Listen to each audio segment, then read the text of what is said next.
4일 주일 예배 시작합니다. 다 함께 찬송가 323장 찬양하시겠습니다.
사도신경으로 신앙 고백하시겠습니다.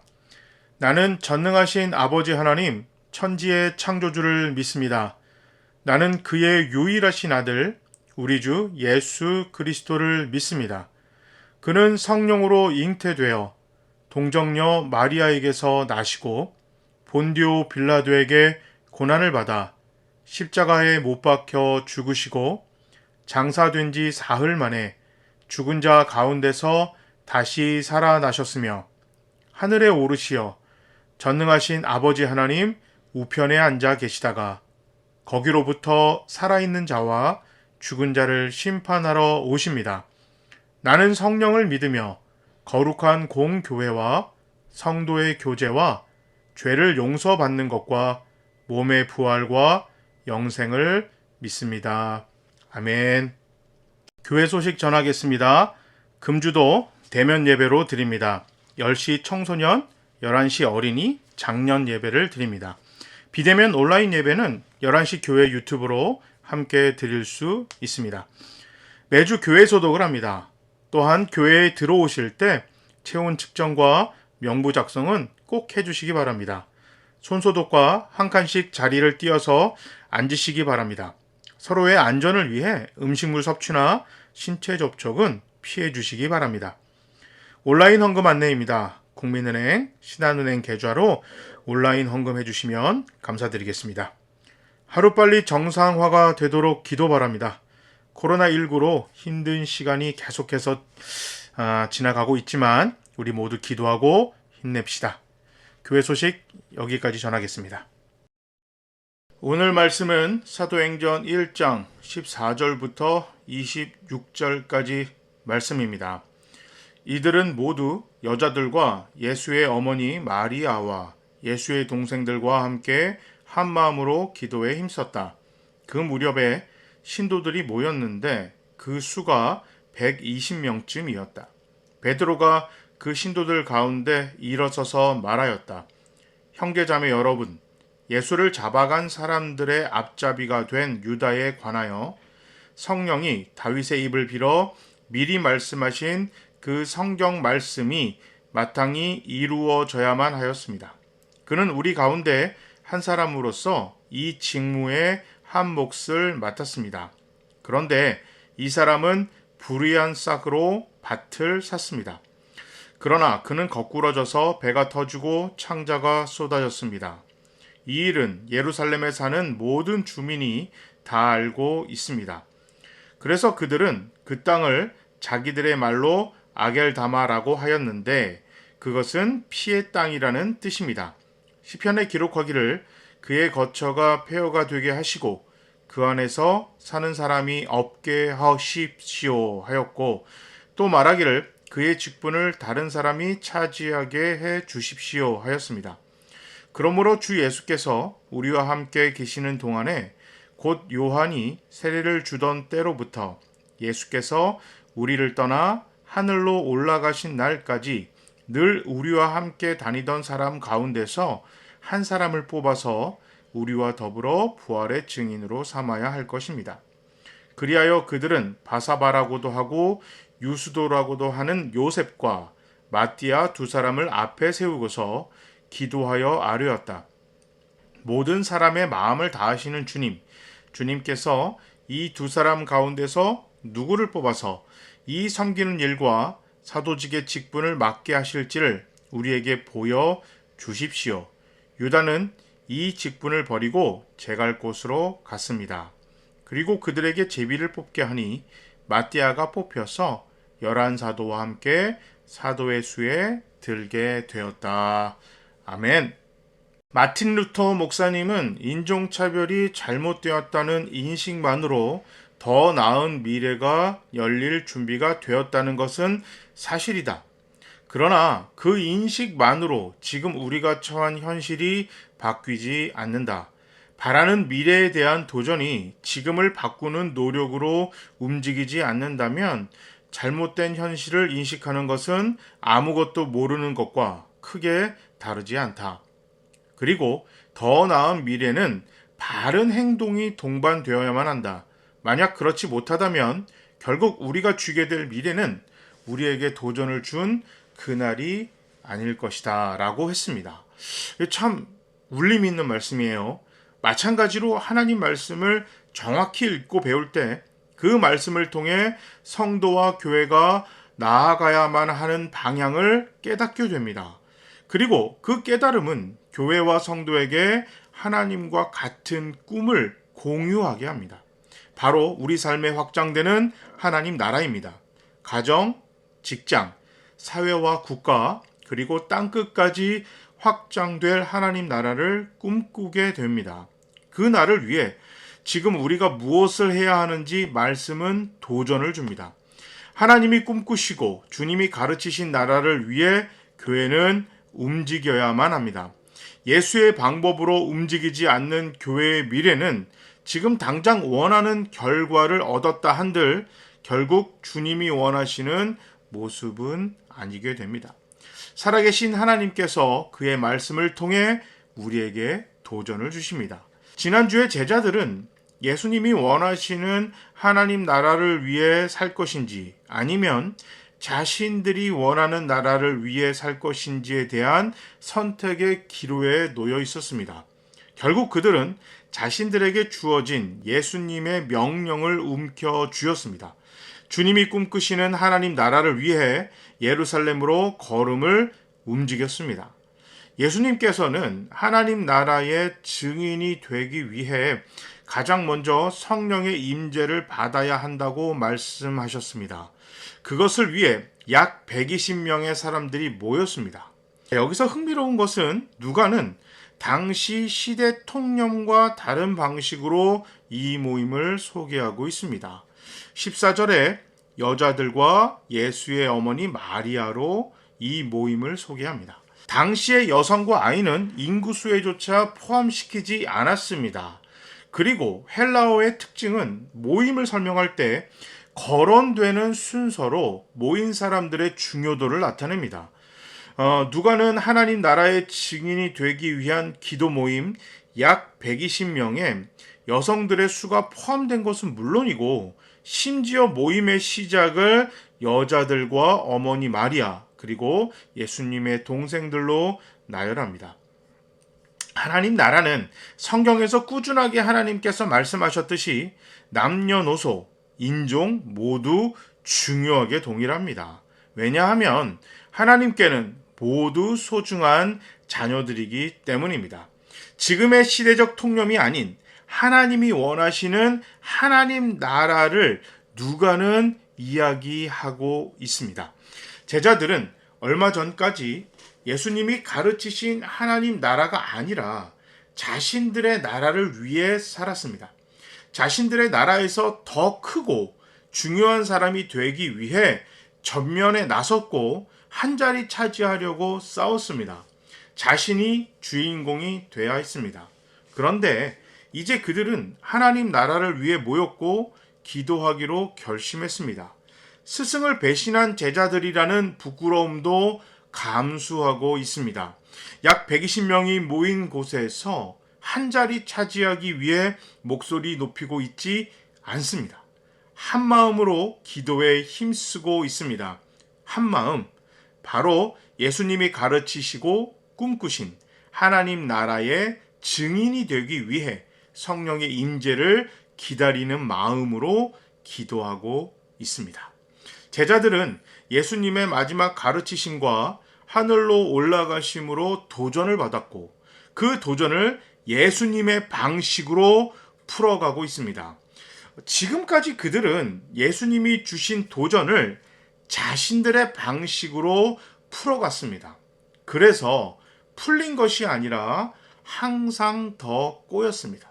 그런데 오늘 본문에 드디어 예수님의 방식으로 풀고 있습니다.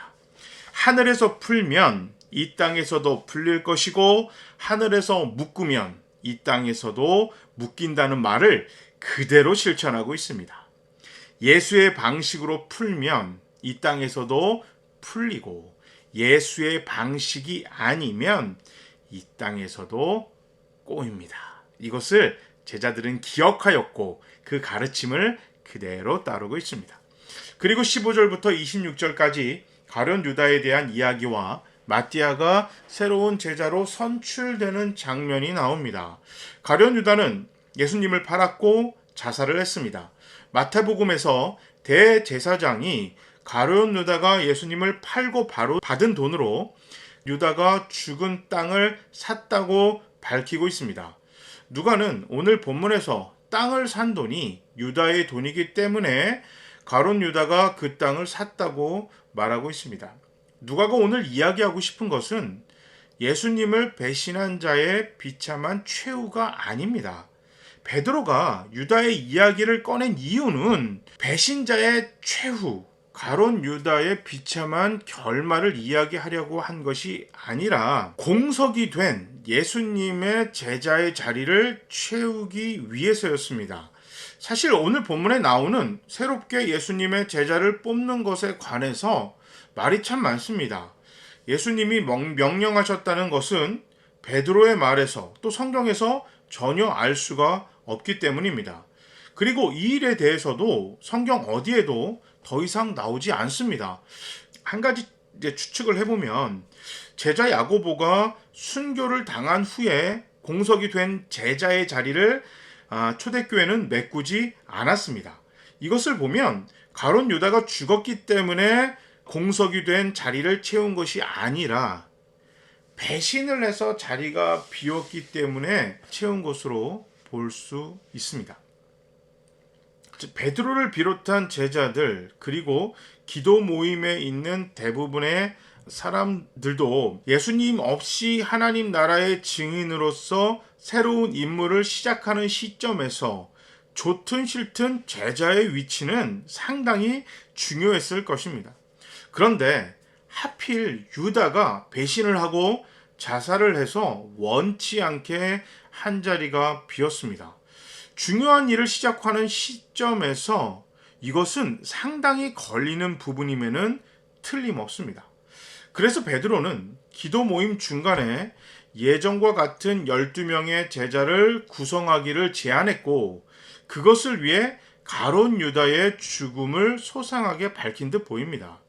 앞으로 새롭게 시작될 복음의 증인의 공동체를 위해 12명의 한 자를 채운 것입니다. 피치 못하게 비어있게 된 것이 아니라 예수님을 배신을 한 사람이 자살을 해서, 그러니까 원치 않은 상황 때문에 지금 한 자리가 비어있게 된 것입니다.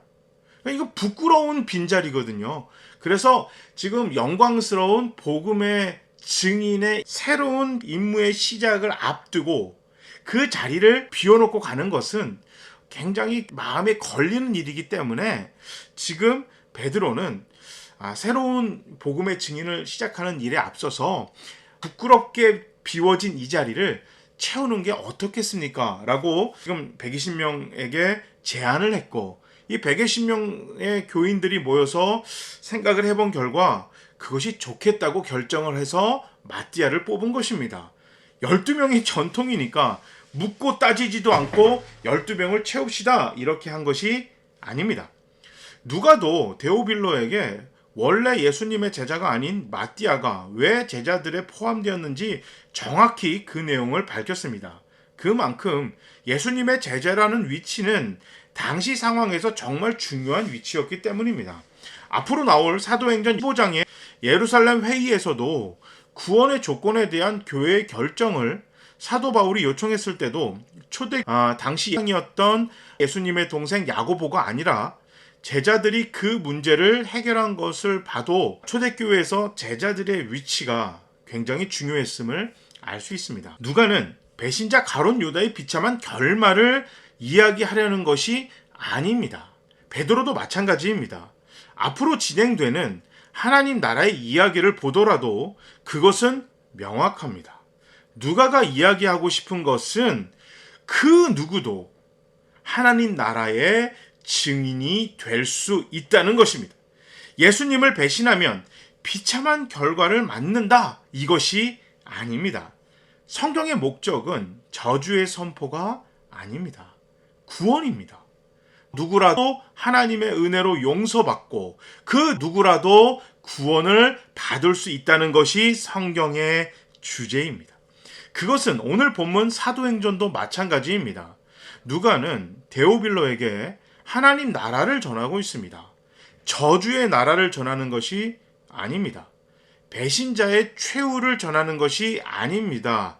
배신자였던 제자들이 하나님 나라의 증인이 될 수 있었고 증인이 되었음을 전하고 있습니다. 인구수에도 책정이 안 되었던 여인들이 하나님 나라의 증인이 될 수 있음을 밝히고 있습니다. 혈통으로 아브라함의 후손들만 하나님 나라의 백성이 될 수 있다는 그 유대의 전통을 넘어서 이방인들도 하나님 나라의 백성이 될 수 있고 복음의 증인이 될 수 있다는 것이 사도행전에서 이야기하고 있는 가장 중요한 핵심입니다. 교회를 핍박하였고 심지어 하나님 나라의 증인들을 잡아서 가두고 죽이기까지 했던 바울도 하나님 나라의 증인이 되었다는 것을 사도행전은 성경은 증거하고 있습니다. 하나님은 말씀을 통해 구원의 은혜를 선포하셨고 이 말씀을 통해 교회를 세우셨습니다. 그리고 교회가 세상에서 복음의 증인이 되기를 원하신다는 것을 말씀을 통해 밝히셨습니다. 하나님 말씀이 올바로 전해진다면 교회는 복음의 증인이 돼야만 하는 도전을 받게 됩니다. 그럴 수밖에 없습니다. 성경의 주제가 복음이기 때문입니다. 제자들은 복음의 증인이 되는 도전을 받았습니다. 그 도전에 반응하여 익숙한 그들의 방식을 버리고 예수님의 방식을 채택했습니다. 참 다행입니다. 그리고 기도 중에 새로운 도전이 생겼습니다. 비어있는 나머지 한 자리를 채우는 것이었습니다. 그런데 베드로는 그것이 예수의 방식인지 자신들이 원하고 자신들에게 익숙한 방식인지에 대한 확신이 없었습니다. 그래서 기도 모임에 모인 사람들에게 가룟 유다의 자리를 채우는 것에 대해서 물었습니다. 베드로가 변하기 시작했습니다. 아시다시피 베드로는 절대 먼저 묻고 일을 하는 사람이 아니었습니다. 먼저 행하고 그 다음에 그 일을 수습하는 것이 베드로의 방식이었고 그것이 그의 타고난 본성이었습니다. 그런데 복음의 증인이 되는 도전을 위해 삶의 방식을 넘어서 타고난 본성조차 바꾸려고 하고 있습니다. 옛말에 사람이 바뀌면 죽는다는 말이 있죠. 참말인 것 같습니다. 사람이 바뀌면 죽습니다. 복음의 증인이 되기 위해서는 먼저 죽어야 합니다. 익숙하던 방식을 죽여야 합니다. 타고난 본성을 죽여야 합니다. 혼자서 하기 어렵고 너무 힘들기 때문에 그래서 우리 주님은 함께 서로 죽여야 한다고 말씀하셨습니다. 그리고 최종적으로 변화를 위한 죽음은 성령의 임재가 있어야만 완성이 됩니다. 바르게 하나님 말씀을 읽게 되면 그 말씀이 우리에게 질문과 도전을 줍니다. 땅끝까지 하나님 나라의 완성을 위해 나는 그리고 우리는 복음의 증인이 될 것인가? 하나님 나라를 위한 교회가 될 것인가? 아니면 교인들을 위한, 교회 지도자들을 위한, 교단을 위한 교회가 될 것인가? 그리고 그 도전에 대해 예수의 방식을 선택할 것인지, 예수와 다른 방식을 선택할 것인지 교회는 우리 모두는 결단을 내려야만 합니다. 오늘 본문을 바르게 읽고 예수의 방식을 선택하지 않으면 구원의 은혜가 아닌 저주의 선포에 주목하게 됩니다. 전통에 집착하게 됩니다.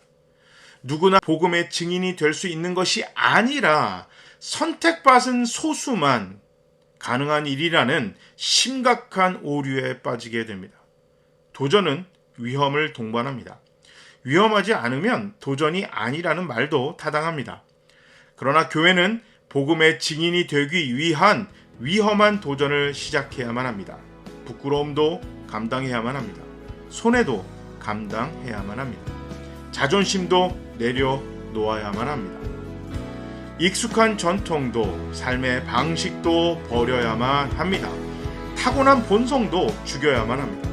복음의 증인을 위한 도전은 우리가 가진 모든 것과 익숙한 모든 것을 포기하고 버리고 죽여야만 하는 위험을 동반합니다.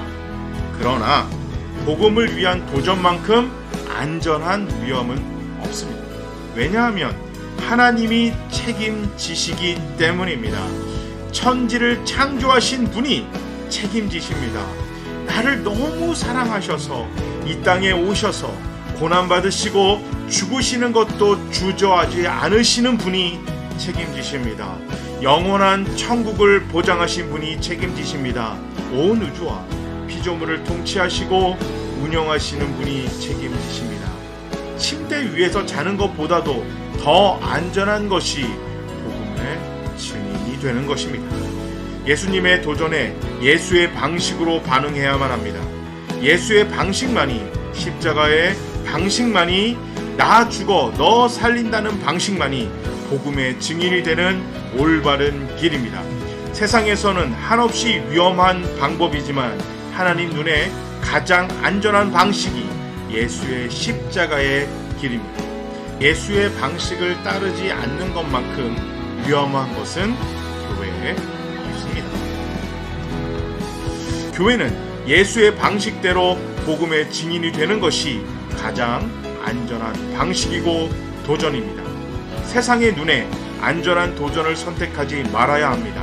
하나님 눈에 안전한 도전과 방식과 길을 선택해야만 합니다.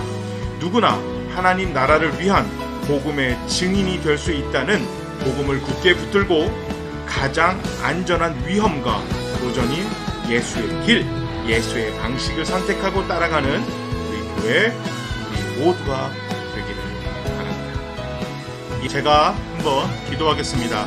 사랑의 주님, 주님의 사랑과 은혜로 우리를 구원하셔서 자녀 삼아 주셔서 감사드립니다. 우리 교회의 주인이 돼 주셔서 감사드립니다. 하나님 말씀을 바르게 읽고 그 말씀대로 복음의 증인으로 살기로 다정합니다.